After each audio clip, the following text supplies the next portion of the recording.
Grandma's Bears, written by Gina Wilson, illustrated by Paul Howard. For M, L, and H with love. Sign, G.W.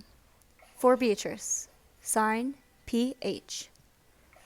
Copyright, 2004, by Gina Wilson. Nat's grandma shared her cottage with bears. Whenever Nat came to supper, the bears hid themselves away. But this time, he was staying the whole night. "So, I'll see them now, won't I?" he asked, tramping home along the way with Grandma. "Are they big?" "Quite big," said Grandma. "And fierce?" "Not when I'm around." "Will they like me?" "They will if you like them." "I'll love them," said Nat. But when Grandma pushed the door open, Nat suddenly wasn't so sure.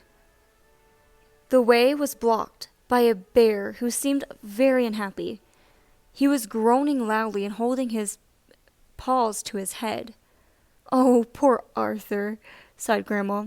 "He hates rain and mess. He likes things tidy. Let's shake our coats off outside." "Let's leave our boots onto the mat," whispered Nat. Good idea. And you can teach him one of your clever games while I put it on the kettle." Nat found himself alone in the hallway with Arthur. He looked up at him nervously, and Arthur blinked down. "Try this," said Nat. He started slowly hopping from square to square on the tile floor. First black, then white.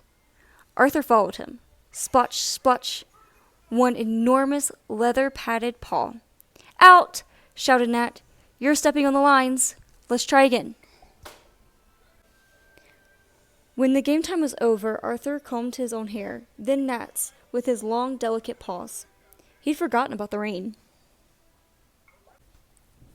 Grandma was in the kitchen with a round, woolly bear named Aggie. Aggie was leaning over the sink, rubbing her eyes. "She got soap in them," explained Grandma.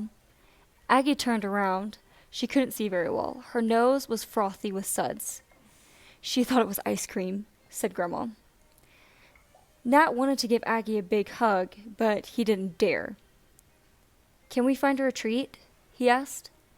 "Donuts?" suggested Grandma. "I bought some for her snack. You can hand them out while I go light the fire." Nat sat at the table and helped himself.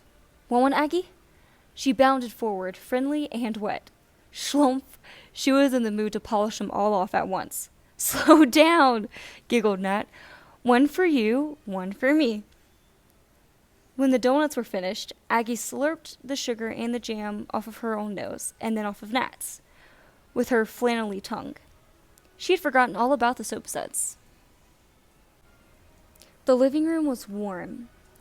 Grandma had lit the fire and turned on the news. "Oh, that'll be Mummy," she said, as the phone started ringing in the hall. "Tell her I can't talk," said Nat. "I'm too busy with the bears." He could see Tum-Tum sprawling crossly under the table, with his eyes shut. Nat crawled under the table, too. "What's the matter, Tum-Tum? Don't you like the news? Should we change it?" Tum-Tum opened one eye. He yawned and stretched, and a little growl came out by mistake. A jar of honey rolled out from under his tummy. He padded across to the TV and hit all of its buttons. "Football!" cheered Grandma, coming in with supper on a tray. "Wow!" When it was bedtime, Nat peered up Grandma's twisty staircase. He shivered. "It's scary up there. Can the bears come too?" "There might be more bears upstairs," said Grandma, taking his hand. And there, in the bathroom, was shaggy old Floss. She loomed in the steam like a huge, snowy bath towel. It was all her own fur. When Nat got out of the bath, she wrapped herself tightly around him. Grandma tucked Nat into bed and settled down to read his favorite story. All the bears came padding to listen. Arthur stood on one leg, practicing his balancing. Aggie and Tum-Tum jumped on the bed for cuddles. Floss lay at Grandma's feet, gazing up proudly at the spotless boy that came out of her bathroom. "Sleep tight, Nat," said Grandma at the end of the story. She kissed him. "Thank you for loving my bears." "I knew I would," said Nat. "Can they stay with me? It's dark." Grandma shook her head. "You'll be all right." She gave him another kiss. "Just snuggle down." She went away, and her bears went with her, leaving only a nightlight to keep Nat company. Then Nat was frightened. He was all alone. The shadows grew bigger and darker. They crept closer. He dived deep under the blankets and pulled them over his head. Then he was holding his breath and snuggling down as Grandma had said. He suddenly felt his feet sinking into something warm and furry. Then something started licking his toes. It gave a tiny grunt and came up snuffling to see who the toes belonged to. "Oh!"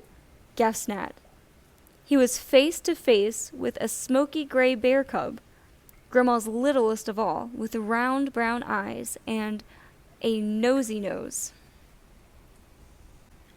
Smokey wasn't at all afraid of shadows. He liked tummy tickles and big hugs. He wanted to lie with his head on the pillow beside Nat's. "Should we close our eyes now?" yawned Nat. He'd forgotten all about the shadows. At midnight, Grandma looked in and found both of them fast asleep. "Dear Smokey," she whispered. "Thank you for loving my Nat." She left them to sleep there all night.